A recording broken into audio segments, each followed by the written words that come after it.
Okay, Florent, thank you. Thank you.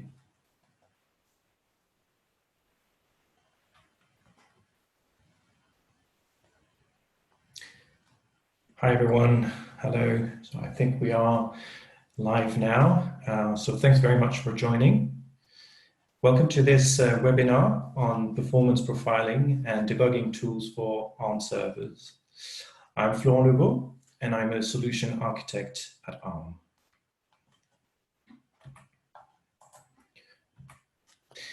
So here is an outline of today's webinar. After a quick introduction, we will introduce Arm Forge, a commercial toolkit for debugging and performance analysis on Arm servers. The toolkit is designed for parallel applications. It is already very popular in the high-performance computing space, or HPC, where they help applications to run faster and more efficiently on the largest supercomputers. Arm Forge includes 3 tools: Arm Performance Reports, Arm Map, and Arm DDT that we will describe in more details during this webinar. As a conclusion, we will provide a few links to help you getting started with the tools, and we will have a Q&A session at the end of the webinar. So please use the chat window if you have any question during the presentation.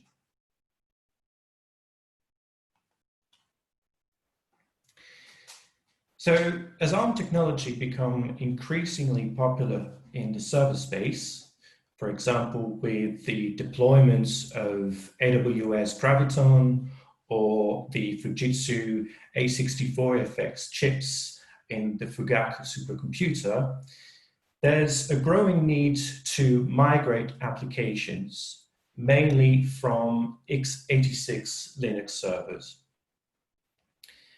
These applications can be either serial or parallel, using multi-threading, multiprocessing, or even GPU accelerators. Applications can be traditional HPC or machine learning, and may be used in different fields like finance, medicine, or car design.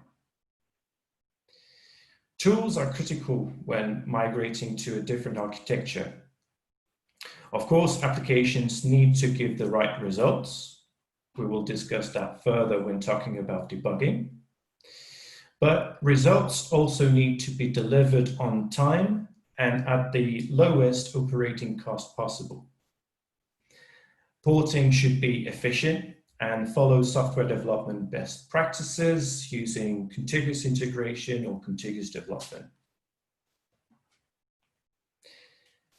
Let's have a closer look at the needs of different individuals in the server community.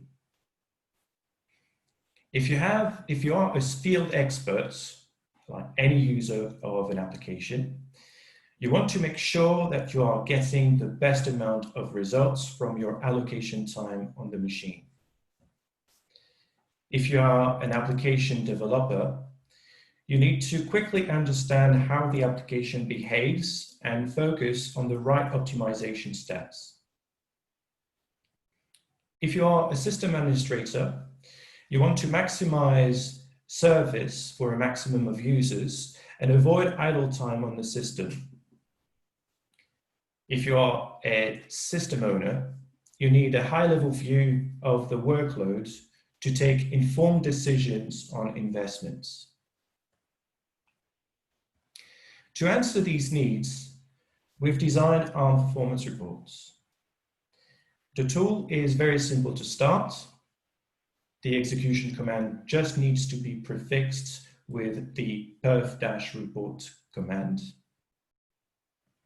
And when launched, the application runs as usual with performance reports in the background to collect data. There is no need to recompile the code or have access to the application source code for the tool to work. The tool is scalable. It works on single node, multi-threaded applications, as well as multi-node applications. Using the tool results in little overhead compared to the application's runtime. And after that the application completes, the tool provides a report with a rich set of metrics and analysis for anyone to understand the efficiency of the application running on the system. Here is what a report looks like.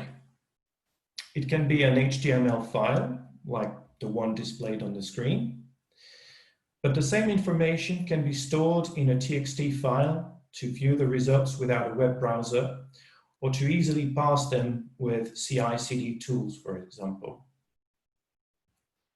A report contains 3 sections. A header specifies the application name, arguments, the configuration, such as the number of threads, processes, and nodes, and the execution time. Underneath, a summary describes the type of workload that has been running. If it is CPU bound, communication bound for HPC MPI-based applications only, or IO bound. The summary is important. For example, HPC applications are generally CPU bound. A communication bound report may indicate that the number of processes is too high, or the input data set is too small for the application to take advantage of the allocated nodes. In the last section of the reports, at the bottom, there are several sets of metrics on different aspects, such as CPU, memory usage, or I/O. The summary guides the users towards a certain category for deeper investigation. And for example, if the report indicates a CPU-bound profile, the CPU metrics collected by performance report give a breakdown of the activity performed. You can see an example on an Arm system. A high amount of cycle per instruction indicates poor instruction throughput. This may happen for several reasons. Among them, a high amount of front-end stalls indicate that the CPU spends a lot of time waiting at an early stage of the pipeline, for example, fetching and decoding instructions. A high amount of back-end stalls indicate that the CPU spends a lot of time waiting for resources to execute instructions. For example, when the data is not available because of cache misses. And a high amount of L2 cache misses indicate poor reuse of local data stored by the different cores. These are a few metrics among many others. The tool provides data and advices to give actionable information to users. The application settings may be tweaked to avoid overhead due to thread creation or migration by changing the number of cores running the application or using thread binning. The compilation settings can be modified to take advantage of vectorization by increasing the optimization level for example. Or running on a different system with less I/O throughput could result in important cost savings for a minimal performance loss. Of course, there might be multiple solutions to the issue identified with performance report. Performance reports results give a good overview of how efficiently the application runs. And this is a first step when porting an application to a new architecture. It is a cross-platform tool which enables application characterization on the original architecture. This insight is helpful to set up objectives and identify areas of improvement. When the application has been successfully compiled for ARM, performance reports allows to compare the behavior on the target architecture easily and explore configuration settings to make sure that the application runs at its full potential and that relevant bottlenecks are revealed. If the porting objectives are not met when tweaking the application at a configuration level, performance report advisors might encourage to optimize the source code further when it is available. So the next step is to use a profiler. A profiler describes the dynamic behavior of the application and relates it to the source code in order to optimize it. Optimizing the right thing is a difficult task, so selecting a representative test case is important. The profiling results are not only important for the optimization work itself, but also to define the optimization objectives. They must be realistic and fit into a time budget. The nature of the profile is crucial to determine, in the best case scenario, whether an important speed up can be achieved easily. For example, if the bottleneck corresponds to a function where 80% of the execution time is spent, or in the worst case scenario, if algorithmic changes should be considered. The profile is flat, the time is distributed equally in all parts of code and doesn't show a specific bottleneck. Real cases usually have a spike type of profile, where most of the execution time is spent in a few code sections. When the objective is set, the code can be tuned in an iterative fashion, and the profiler helps define what the next step is. Overhead considerations are important when choosing a profiler. There are several profiling techniques. Tracing, which records everything the application is doing. It normally results in significant overhead, and as a consequence, the profile may be distorted. Instrumenting can reduce the profiling overhead, but may require users to modify the source code for profiling. This requires application knowledge and can be an issue for very large applications. Sampling works around these limitations. The sampler is in charge of collecting a representative set of data automatically. Along with performance report, Arm Forge includes the Arm Map profiler. It is sampling-based, which allows the tool to remain lightweight, causing little overhead and creating application profiles that can easily be transferred from a remote server to a local desktop. No instrumentation is needed. The source code in C, C++ or Fortran just needs to be compiled with debugging options. Map also supports Python-based applications. Map is designed to profile large, long-running, scalable applications. It can profile single node as well as largely distributed applications. Profiling results can be exported in JSON format to be processed by third-party tools. So here is how to get started with Map. First, prepare the application. Compile the executable and all the dependency libraries with debugging information. Compiler optimizations can be enabled. Then, prefix the usual execution commands with map to profile. If you wish to profile a Python application instead of a binary, the Python interpreter needs to be specified in the command line. Map is GUI-based, but the ---- profile option can be added to enable the non-interactive mode when profiling. The application will be launched straight away without additional user input. The application will run as normal, and Map will collect data in the background.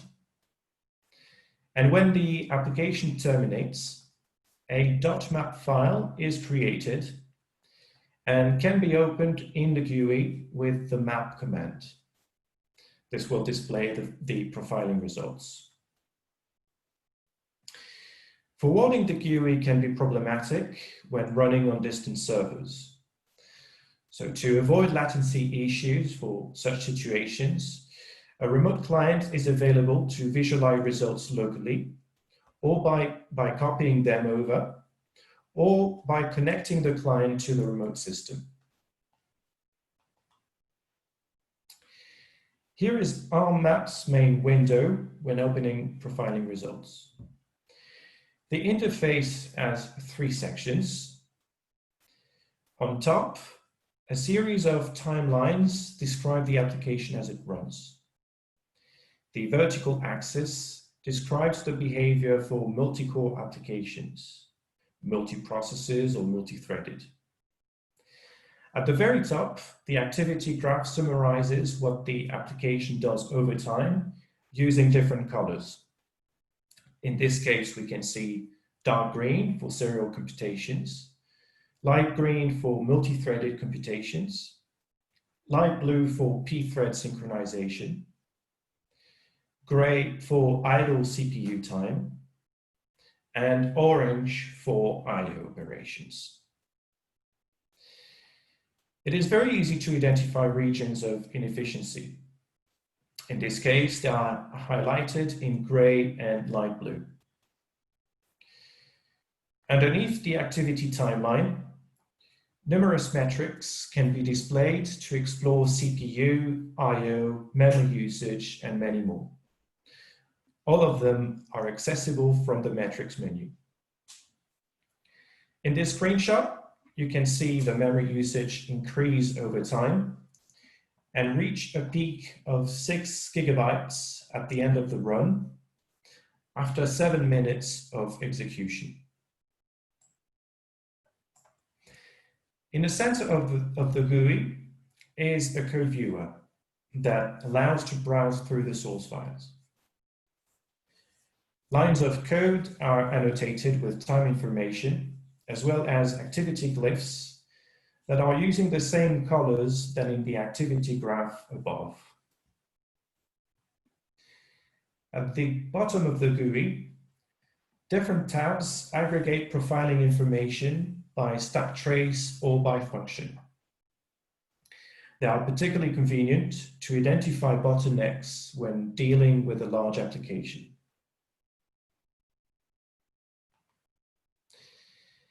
Depending on the nature of your application, MAP will show different activity types and metrics. For example, if the application uses a multi-processing framework like MPI, MAP displays communications in blue and can show graphs with the amount of calls or the amount of data transferred per second. If the application uses accelerators, MAP shows their GPU activity in purple. Essentially, MAP indicates which portions of code are offloaded to the accelerator. GPU metrics can be displayed, such as the GPU utilization or the amount of GPU memory used. This can help determine whether all the resources are used or if more data can be offloaded. If the application uses Python, the time spent in the Python interpreter is reported in pink. Lever, the time spent in modules or external libraries, such as NumPy, SciPy, or scikit-learn, is reported in green. This helps users identify where optimized libraries are used.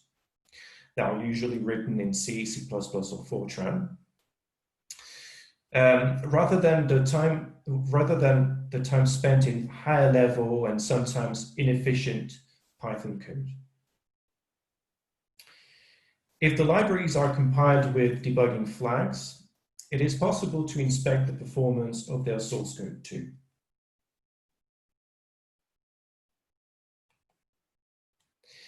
If you are interested in going further into the performance analysis, MAP is able to collect hardware events using Linux perf. ARM CPUs have many performance monitoring units, or PMUs.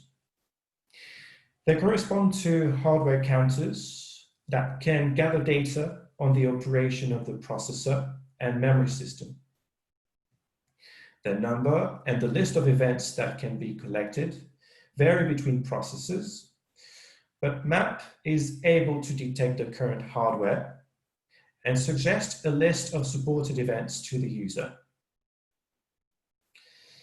Then, when the profile is generated, the PMU data can be displayed from the metrics menu, like any other metric. The data is represented as a graph that draws the number of events per second. Users can then compute ratios and identify performance patterns. These are a few of MAP features that can help developers. But software optimization usually consists in two main aspects: profiling and debugging. Profiling helps identifying performance bottlenecks and guides the optimization work. And debugging helps understanding the application step by step, inspect variables and structures that are causing misbehaviors. The two go hand in hand in an iterative process until the performance target is met. So a naive way of debugging is to use printf statements. This approach is valid. It consists in moving statements around in the code and by dichotomy find the root cause of the issue. But it can be long and tedious, especially when running many threads or processes, which may create a lot of output.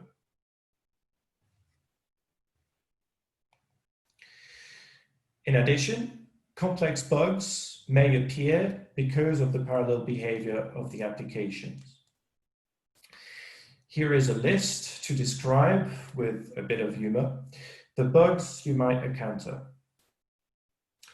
A ball bug is a good, solid bug, like the deterministic Bohr atom model. It does not change its behavior and is relatively easily detected. Eisen bugs occur because common attempts to debug a program, such as inserting output statements or running it in a debugger, usually modify the code, change the memory addresses of variables and the timing of its execution. A Mendel bug, named after Benoit Mandelbrot's fractal, is a bug whose causes are so complex it defies repair, or makes its behavior appear chaotic, or even non-deterministic. It also refers to a bug that exhibits fractal behavior by revealing more bugs. The deeper a developer goes into the code to fix it, the more bugs they find. A Schrödinger bug, named after Erwin Schrödinger and his thought experiment, is a bug that manifests itself in running software after a programmer notices that the code should never have worked in the first place. For example, if testing conditions are wrong and are fixed, the application now stops working. As part of ARM Forge, the Arm DDT debugger is a GUI-based, intuitive, parallel debugger designed to fix complex bugs easily. Its interface makes large-scale parallel debugging as simple as sequential debugging on C, C++, Fortran, and Python code. DDT can be used comfortably on local workstations as well as on remote machines, thanks to a client that connects the GUI to a remote debugging session. As an alternative to the GUI-based mode, the tool can also be used non-interactively. This is particularly suitable when debugging long-running jobs. Here is how to get started with DDT. First, the application needs to be compiled with debugging information. If you are familiar with GDB, the requirements are the same. It is recommended to start debugging without compiler optimization, minus or 0, to make debugging more user-friendly. Then prefix the execution command with DDT. The GUI will open and stop the application at the start of the main function to allow playing the application in the debugger and inspect its state.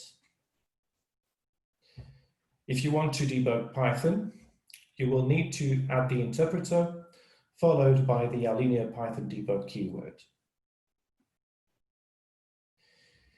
When debugging on a remote system, a client allows to launch the GUI locally and connect to a remote debugging session. To do this, launch DDT on the remote system with the -- connect option. This will transparently link the two together, and when the client is connected to the remote system.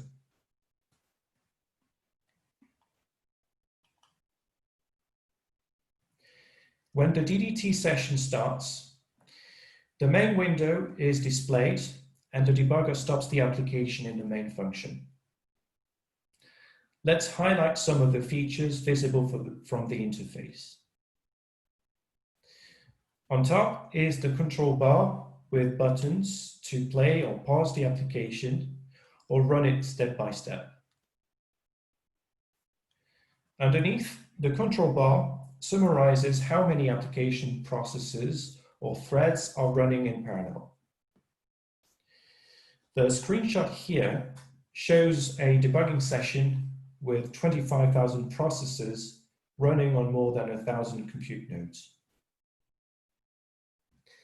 In the middle of the GUI, we can find the project files on the left and the source code viewer in the center.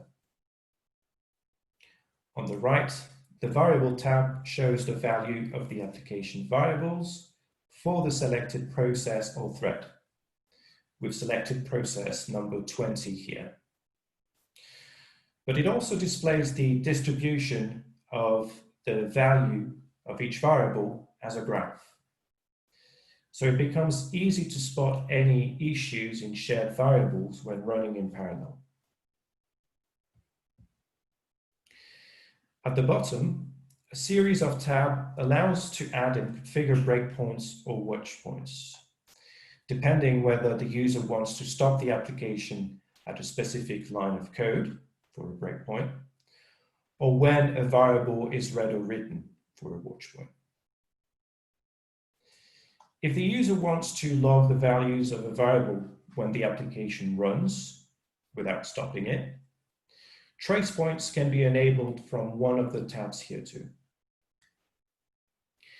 These features are highly configurable.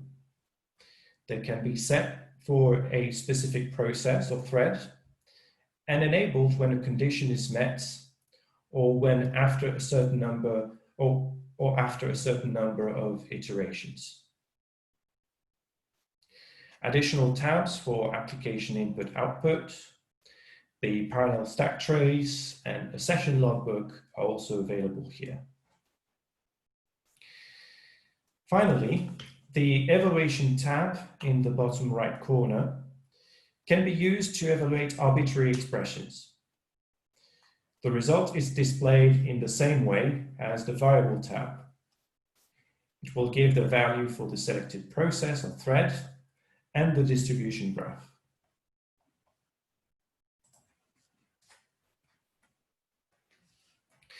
In addition to the information displayed in the main window, DDT has many other features and tools. Naturally, users can switch between processes and threads in the application to compare variables and stacks. In the screenshot, the debugger represents four application processes as square boxes. The process 0 is selected, and we can see that 8 threads are being run by this process. Thread index number 5 is selected for inspection. Applications may handle large data structures such as arrays. DDT is able to display them across processes in 2 or 3 dimensions, such as what is shown in the bottom right corner. Here, columns and rows are displayed in X-Y axis, and the value is displayed as the Z axis. Error patterns become obvious. DDT can analyze the application's memory usage and display it per process as a pie chart, where the amount of memory allocated by each process is represented with a different color. It is easy to spot any workload imbalance, such as here between our 4 processes. Next to this pie chart, a stack bar chart is also displayed. Each process is represented as a bar, and colors help identify the memory allocations in the source code. In multiprocessing applications based on MPI, inspecting communications can be useful. DDT can display a list of pending communications and represents the compute domain in a circle with arrows of colors to show pending send or receive communications.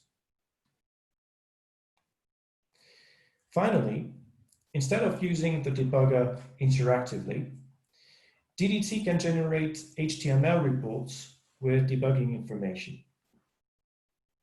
Similar features to the interactive mode are available. Breakpoints and trace points can be enabled, but memory leak reports can also be generated, such as what is shown on the screen. This feature captures the amount of memory that remains allocated between the application's processes before termination. The developer may consider releasing memory much earlier in the program to reduce the memory footprint.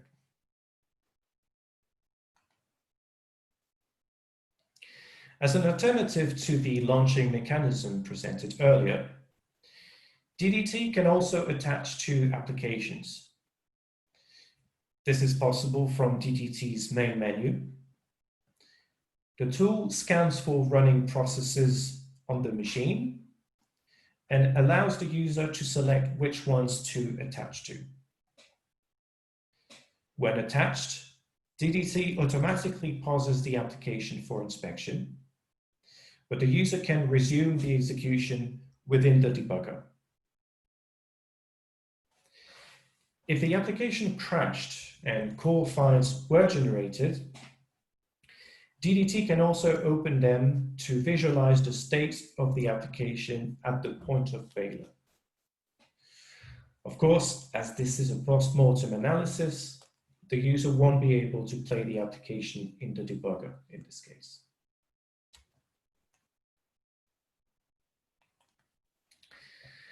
So we're reaching the end of this webinar, and I hope this gave you a good overview of ARMforge's features and capabilities. If you want to try the tools on your own codes, you can request a free trial license by visiting the link on the screen. This license enables all products with all features for the main architectures available in the server space with or without accelerators. The tools are cross-platform with the same look and feel on ARM, x86 or Power architecture, so it is an ideal solution when migrating to ARM from a different platform. A trial license also grants access to our support channel in case you have any issues or questions about the products. If you need additional help, Plenty of resources like user guides and tutorial videos are also available online on developer.arm.com. If you are interested in the capabilities of the tools while developing an application on a remote instance, feel free to check out our blog article called Debugging and Optimizing Applications in the Cloud on community.arm.com. So thank you very much for joining this webinar. We are going to start the Q&A session now. So if you have any question, please use the chat window.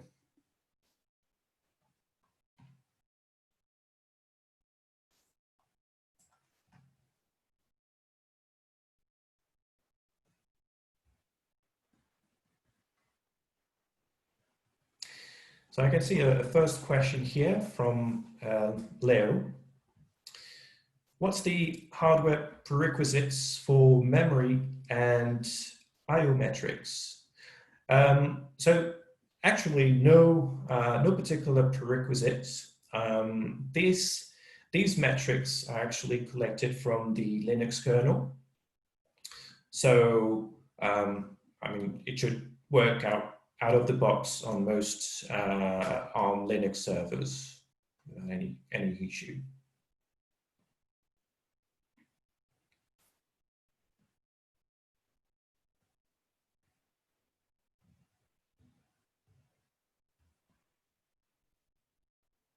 So another question from Charlie. When DDT is presenting info from a many-node system, how does it ensure coherency of the data? For example, if all the data points were valid at time X, because it takes a certain time for DDT to collect the info from all the nodes. So I don't know in too much detail how DDT makes sure of that, but indeed, I mean, this is managed transparently by DDT. If you play up to a certain line of code, DDT will sync all the processes that reach this particular line of code and keep the others running. So from the interface, you can actually understand which processes or which thread have reached a particular breakpoint and which processes are actually still running because they don't follow the same code path, for example. But this is managed transparently by DDT. Now, once you've played up to a breakpoint and that you want to perform step-by-step debugging, again, DDT allows you to manage how you want to play the different processing elements. Whether you want to perform step-by-step debugging on one process or a group of process. Same thing for the threads. This is also possible. And DDT guarantees that all the selected processes, group of processes, actually run the application in sync. So I hope this clarifies how DDT works. So we have another question from Evgeny. Do we have any plans to support Java? So not at the moment. So in particular for Java, you're thinking specifically about the map and DDT tools that are the one that actually relate to the application source code. Now, if you have a Java application, you may be able to use performance reports. As mentioned, performance report doesn't have any requirements on the original source code. So you may be able to use performance report to provide a Java workload, for example.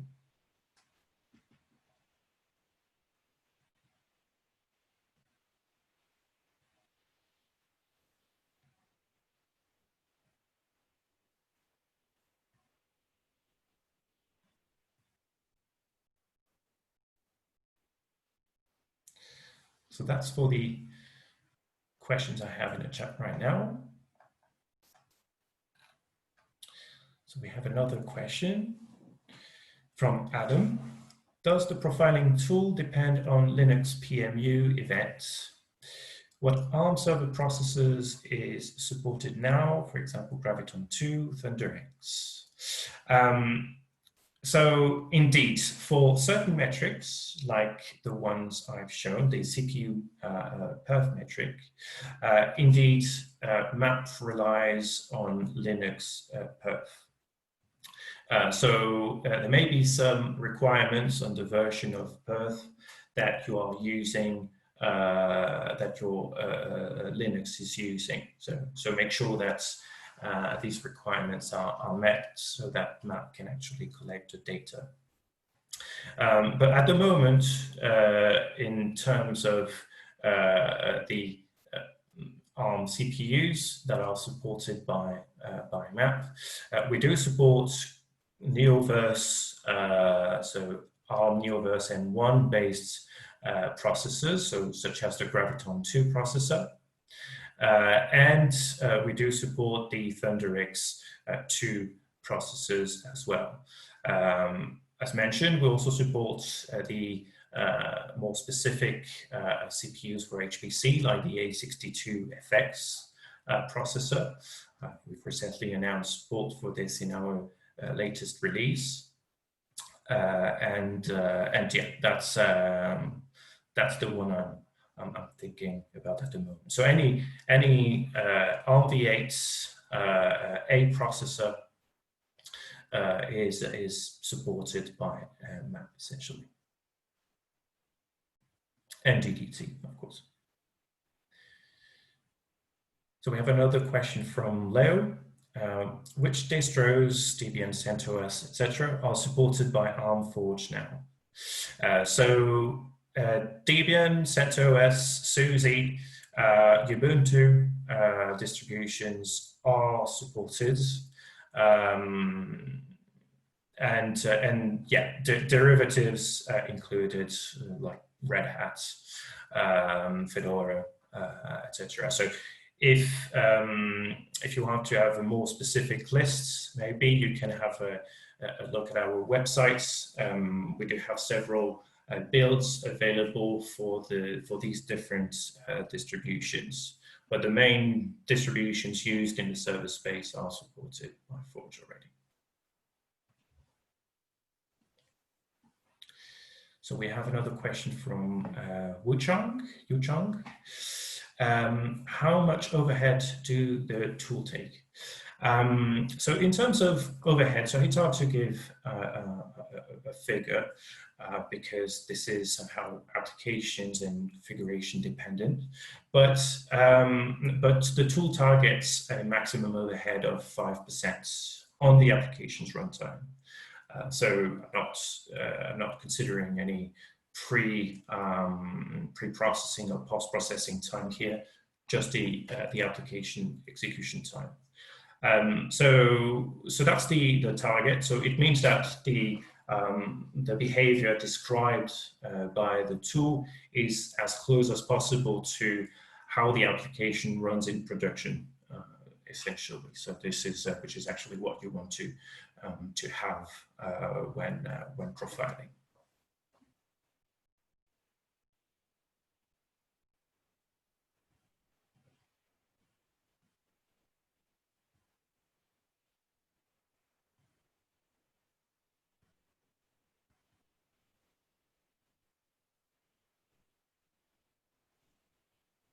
All right, so I don't see any other question for now.